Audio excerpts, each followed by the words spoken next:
You ever find yourself in a heated conversation with someone, feeling that familiar rush of defensiveness rising in your chest, your heart pounding, words ready to fire back, and then something strange happens. You pause. You take a breath. You actually listen to what they're saying instead of just waiting for your turn to speak. And in that moment, you realize you just did something your younger self could never do. That split second of self-awareness, that ability to step outside your own emotional reaction, that's not just maturity. That's your mind outgrowing the emotional patterns that have controlled you since childhood. It's a fundamental shift in how your brain processes the world, how you relate to your own feelings, and how you show up in your life. But here's what most people don't realize. This transformation isn't random, and it isn't just about getting older. Abraham Maslow, the brilliant psychologist who spent decades studying human potential, discovered something profound about emotional development that changes everything we thought we knew about growing up. He found that emotional childhood isn't defined by your age. It's defined by which level of needs is controlling your behavior, which fears are driving your decisions, and whether you're living from a place of deficiency or growth.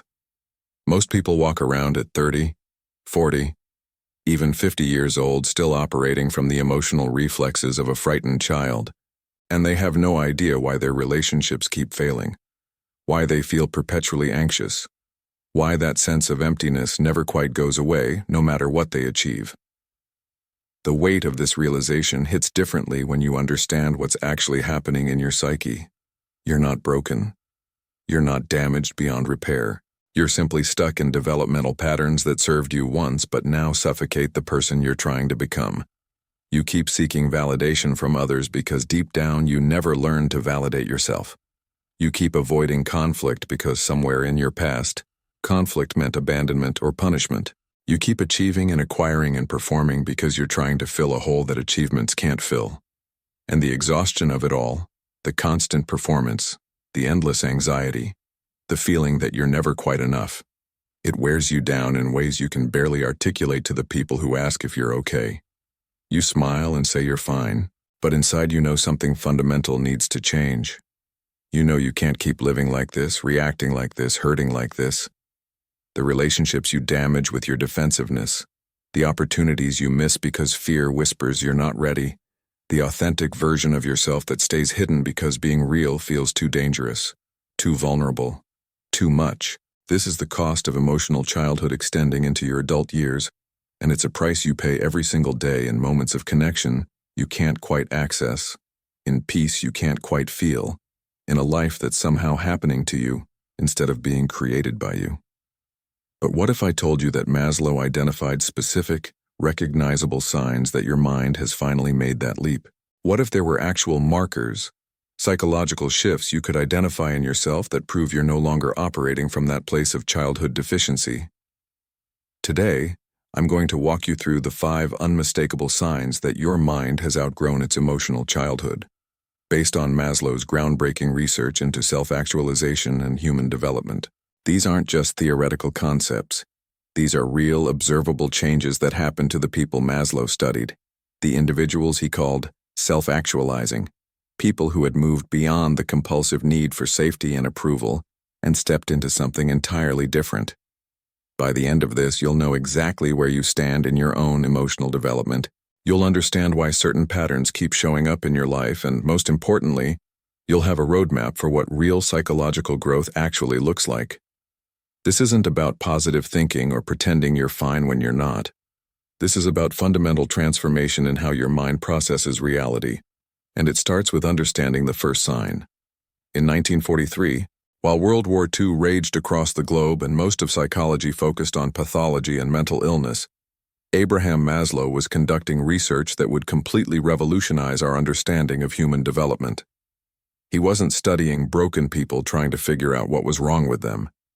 He was studying the healthiest, most psychologically mature individuals he could find, asking a question nobody else was asking at the time. What does optimal human functioning actually look like? Among his subjects were Eleanor Roosevelt, Albert Einstein, and several of his own colleagues and students who demonstrated what he called self-actualizing characteristics. What he discovered in these individuals shocked him, and it flew in the face of Freudian psychology that dominated the field. These psychologically mature people weren't just managing their neuroses better.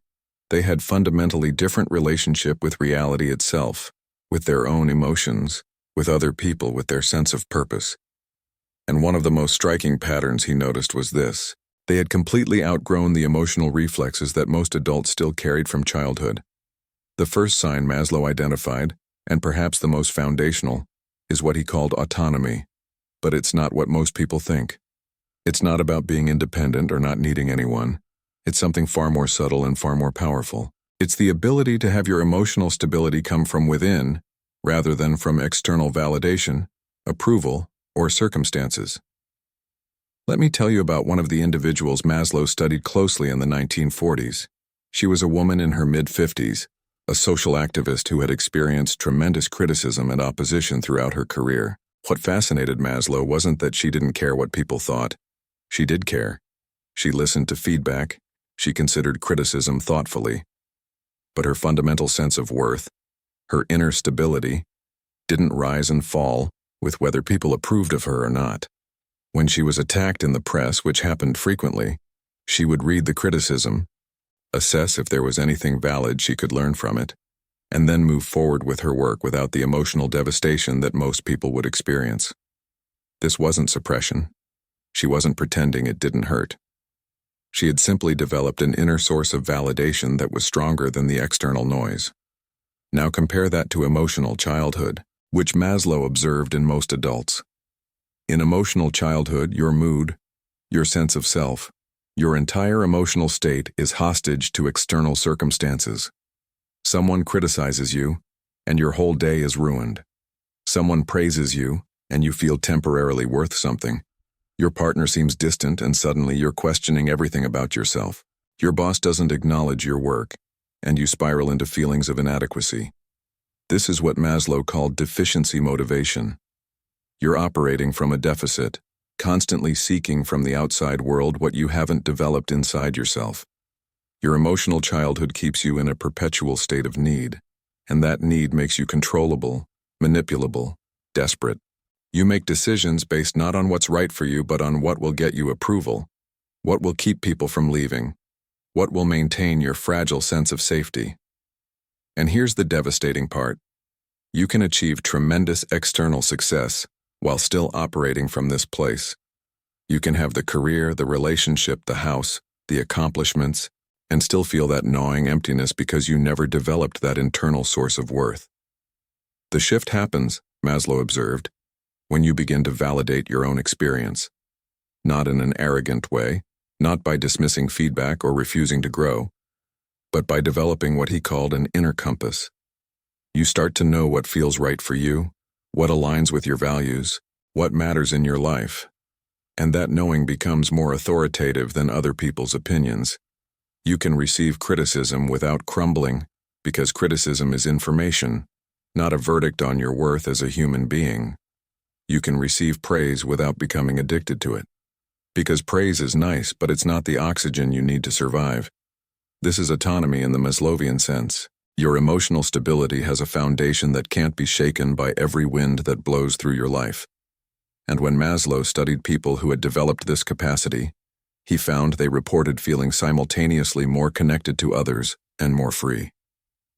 The paradox resolved itself beautifully.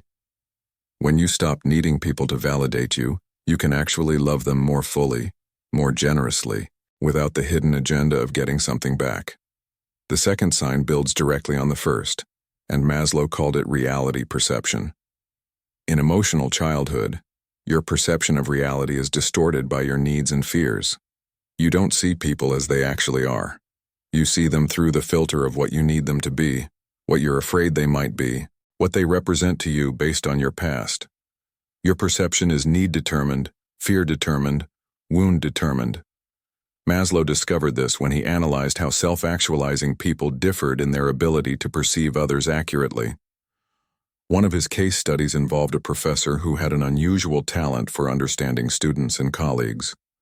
Other faculty members would complain about a difficult student, describing them as lazy or hostile. But this professor would spend time with the same student and see something entirely different. He would perceive the fear underneath the hostility, the history of failure underneath the apparent laziness. It wasn't that he was more compassionate, though he was. It was that his perception wasn't clouded by his own ego needs, his own defensiveness, his own projections. In emotional childhood, you project constantly. Your critical parent becomes every authority figure. Your abandoning ex becomes every new partner. Your childhood feelings of inadequacy get projected onto neutral situations, turning them into threats. Someone doesn't text you back immediately, and you don't think maybe they're busy. You think they're rejecting you, they're losing interest. You did something wrong. That's not reality perception. That's your wounded inner child interpreting ambiguous data through the lens of past pain. Someone at work gets promoted and you don't think good for them or wonder what skills they developed. You think you're not good enough? You'll never succeed. The system is rigged against you. Again, reality is being filtered through childhood feelings of inadequacy or unfairness. The exhausting part is, you don't even realize you're doing it. You think you're seeing reality clearly. You think your interpretations are accurate. But you're living in a funhouse mirror version of reality, distorted by unprocessed emotions and unmet childhood needs. The transformation Maslow observed in psychologically mature individuals was remarkable. They developed what he called an ability to perceive reality more accurately, to see people and situations with less projection, less distortion, less need for things to be a certain way. They could sit with ambiguity. They could see someone's behavior without immediately making it mean something about themselves. They could observe their own emotional reactions without confusing those reactions with objective truth about the situation. One of the individuals Maslow studied described it as learning to distinguish between the map and the territory. Your emotions are the map, your interpretations are the map, but reality is the territory. In emotional childhood, you confuse the two constantly. In emotional maturity, you develop the capacity to check your map against the territory, to question your interpretations, to recognize when you're projecting old pain onto new situations. This doesn't mean you become cold or analytical. Maslow was very clear about this. Self-actualizing people were often more emotional, more deeply feeling than others, not less. But they had developed a relationship with their emotions that was different. They could feel intensely and still maintain perspective. They could be hurt by something and still recognize that their hurt didn't necessarily mean the other person intended harm. They could be angry and still be curious about what triggered that anger, what old wound got activated. This capacity for what Maslow called detachment wasn't emotional disconnection. It was the ability to observe your own psychological processes while experiencing them, to have one part of you feel while another part notices your feeling. And this capacity changes everything about how you move through the world. Now here's where it gets really interesting, and this is something I see people struggling with constantly. You might be recognizing yourself in some of what I'm describing. You might be realizing that yes, you still seek validation in ways that exhaust you. Yes, you still project your past onto your present in ways that damage your relationships. And maybe you're feeling that familiar feeling rising up, that feeling of, I'm doing it wrong, I'm not good enough, I'm broken, I'll never get there. Notice that feeling. Notice how quickly your mind jumped to self-judgment. Because that's the voice of emotional childhood right there. And it's so automatic you might not even realize it's happening. If any of this is resonating with you, if you're starting to see patterns in yourself that you've been carrying from childhood into your adult life, do me a favor. Leave a comment right now and just write, I'm ready to see clearly. That's it, just that simple phrase, I'm ready to see clearly. Because here's what I've learned after studying Maslow's work for years and working with thousands of people on their growth journey. The moment you acknowledge a pattern is the moment you begin to have power over it. You're not alone in this. Hundreds of people watching this right now are having the same realization, seeing the same patterns, feeling the same mix of recognition and discomfort. And your comment, your simple acknowledgement, it might be exactly what someone else needs to see today to feel less alone, to find the courage to look at their own patterns. You have more healing power than you realize. So go ahead, pause for just a second, leave that comment. I'm ready to see clearly, and let's continue this journey together. The third sign Maslow identified is what he called spontaneity. But again, it's not what people usually assume. It's not about being impulsive or doing whatever you feel like in the moment. It's about the ability to express yourself authentically without the constant self-censoring, self-monitoring, and performance that characterizes emotional childhood. Maslow observed that psychologically mature individuals had a naturalness to them, a lack of artificiality, an ability to be themselves without the exhausting calculation that most people engage in constantly. One of his research subjects was a physician who worked in a hospital setting that was highly political and status-conscious. His colleagues spent enormous energy managing their image, saying the right things to the right people, presenting carefully curated versions of themselves. But this physician, while respectful and professional, simply showed up as himself. He said what he actually thought in meetings. He admitted when he didn't know something. He wasn't trying to impress anyone or maintain a particular image. And what fascinated Maslow was that this authenticity didn't hurt his relationships or his career. In fact, people trusted him more, sought his opinion more, felt more comfortable around him precisely because he wasn't performing. In emotional childhood, you're performing constantly, and it's absolutely exhausting even if you don't consciously realize you're doing it. You walk into a room and immediately start calculating, who do I need to be here? What version of myself will be accepted? What parts of me do I need to hide? You're in a conversation, and there's a split-second delay before you respond because you're not saying what you actually think or feel. You're saying what you think the other person wants to hear, what will make them like you, what will keep you safe. You have opinions you don't express because what if people disagree? What if they judge you? What if you're wrong and look stupid? You have feelings you don't share because vulnerability feels dangerous, because people have used your openness against you before, because showing how you really feel might push people away. So you perform. You present the acceptable version of yourself. You edit in real time. And underneath it all is a deep, painful fear. If people saw who I really am, they wouldn't want me. If I stopped performing, I'd be rejected. The real me isn't enough, isn't lovable, isn't acceptable. The tragedy, Maslow observed, is that this constant performance prevents genuine connection. People might like the version of you that you're presenting, but they don't actually know you. And you feel lonely even when you're surrounded by people because nobody is connecting with your authentic self. You're getting validation for a performance, which means the validation doesn't actually touch the part of you that needs it. It's like being hungry and watching other people eat. The approval you get while hiding yourself can't nourish you because it's not approval of you. It's approval of your carefully constructed mask.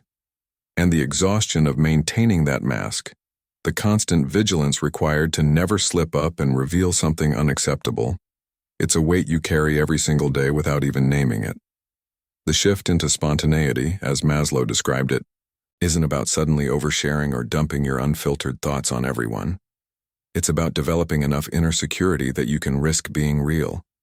You start saying what you actually think, and yes, sometimes people disagree, but you discover that disagreement isn't death.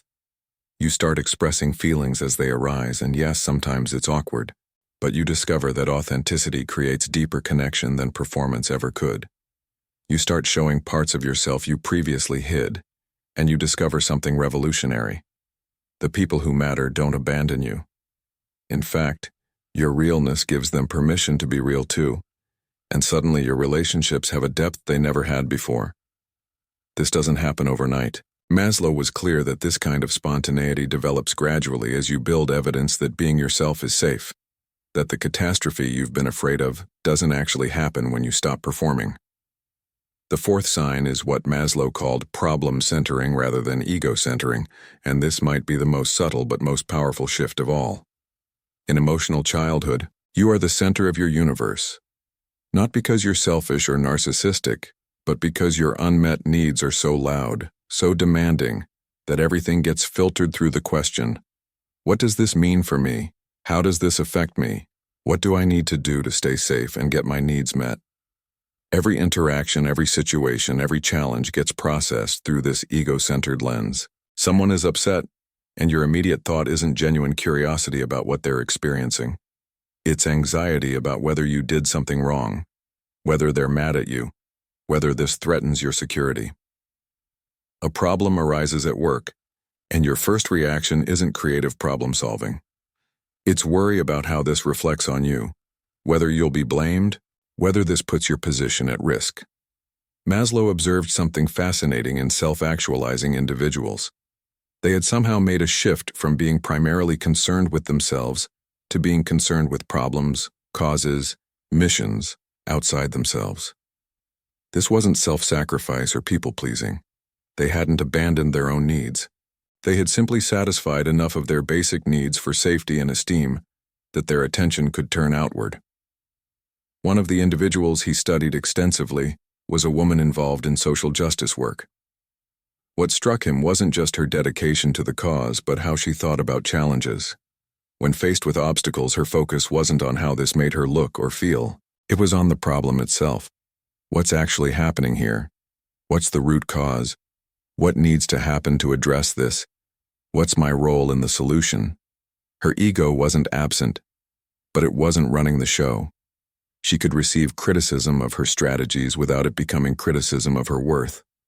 She could acknowledge mistakes without it triggering shame spirals. She could collaborate without needing to prove she was the smartest person in the room. Her attention had shifted from protecting and promoting herself to genuinely engaging with meaningful work. The contrast with emotional childhood is stark. When you're operating from ego-centering, you can't fully engage with anything because you're too busy monitoring yourself, protecting yourself, promoting yourself. You're in a conversation, but you're not really listening because you're thinking about what you're going to say next, how you're coming across, whether you sound intelligent. You're working on a project, but you're not fully present to the work itself because you're worried about whether it'll be good enough, whether people will be impressed, what failure would mean about you. You're in a relationship, but you can't fully open to the other person because you're too busy managing their perception of you, protecting yourself from potential rejection, calculating what you need to do to keep them happy. Everything becomes about you. Not because you're choosing it, but because your psychology hasn't developed beyond that stage. It's like being stuck in the developmental stage of a toddler who genuinely can't understand that other people have separate internal experiences because their own needs are so overwhelming. The transformation happens, Maslow found, when you've done enough healing and growth that your basic psychological needs are reasonably met. When you have enough inner security, enough self-acceptance, enough capacity to regulate your own emotions, suddenly you have attention and energy available for something beyond yourself.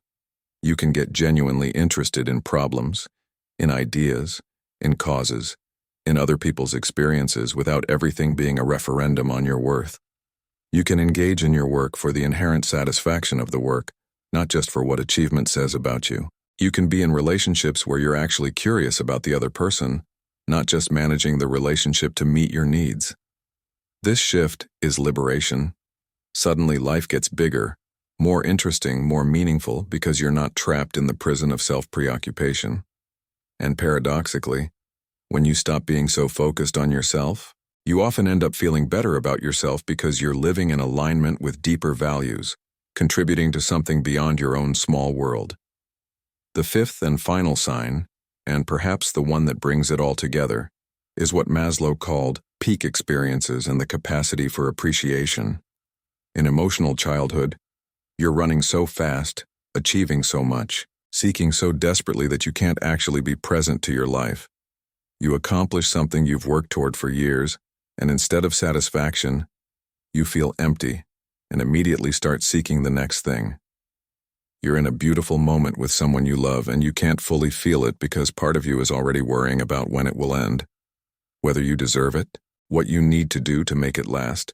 You're surrounded by ordinary miracles, the sun on your face, the fact that you're alive, the complexity of existence itself, and you notice none of it because you're too busy comparing yourself to others, planning the future, replaying the past, managing your anxiety.